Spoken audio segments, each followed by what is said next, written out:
Again, video continue. Number 3. Baba Sahib was elected to the Bombay Legislative Assembly in the elections under the Constitution of India Act 1935. Baba Sahib made effective contributions to the debates in the assembly on a variety of subjects. His flyer of our legislative work of became evident in the whole of nation. Means Baba Saheb ಬಾಬಾ ಸಾಹೇಬರು ಒಂದು Bombay legislative ಅಸೆಂಬ್ಲಿಗೆ ಮತ್ತೆ ಆಯ್ಕೆಯನ್ನು ಆಗ್ತಾರೆ.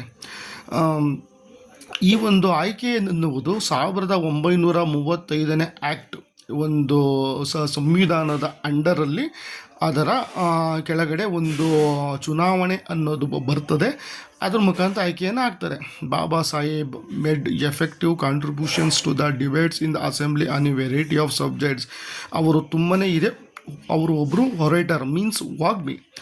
ಅವರು ಏನು ಮಾಡ್ತಾರೆ, ತುಂಬ ಪರಿಣಾಮವಾಗಿ ಆ ಒಂದು ಅಸೆಂಬ್ಲಿಯಲ್ಲಿ ಬೇಕಾಗಿರೋಂತಹ ಒಂದು ಇಂಪಾರ್ಟೆಂಟ್ ಒಂದು ನೀಡ್ಸ್ ಆಗಿರಬಹುದು, ಒಂದು ವೆರೈಟೀಸ್ ಅವನ್ನು ಕೇಳಿ ಪೀಪಲ್ಸ್ಗೆ, ಕಾಮನ್ ಪೀಪಲ್ಸ್ಗೆ, ಬಟ್ ಯಾರಿಗೆ ಏನೇನು ಬೇಕು ಅನ್ನೋದನ್ನು ತುಂಬಾ ಕೇಳಿ ಆ ಒಂದು ಎಫೆಕ್ಟಿವ್ ಡಿಬೇಟ್ಸ್, ಪರಿಣಾಮಾತ್ಮಕವಾಗಿ ಚರ್ಚೆಯನ್ನು ಮಾಡಿ ಉತ್ತಮವಾದಂತಹ ಕೊಡುಗೆಯನ್ನು ಅವರು ಕೊಡ್ತಾರೆ.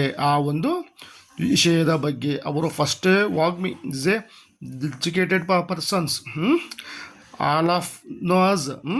ಅದರಿಂದ is a flight for legislative work of became evident of the whole of nation. ಅವರ ಒಂದು ಕೆಲಸ ಮತ್ತು ಆಗುತ್ತದೆ, ಅದು ಒಂದು ಸಾಕ್ಷಿಯ ರೂಪವಾಗಿ ಮತ್ತು ಒಂದು ಭಾರತದ ದೇಶಕ್ಕೆ ಪೂರ್ತಿಯಾದಂತಹ ಒಂದು ಕಾರ್ಯಾಂಗದ ರೀತಿ ಉತ್ತಮ ಕೆಲಸಗಳು ಸಹ ಅವರಿಂದ ಆಗ್ತವೆ. Okay, Baba Saheb is A wonderful evergreen educated person and writer. But he is elected in parliament, then became prime minister of the India. But India is all of one and one, not once, all of angles developed. But unfortunately this is loss of elections.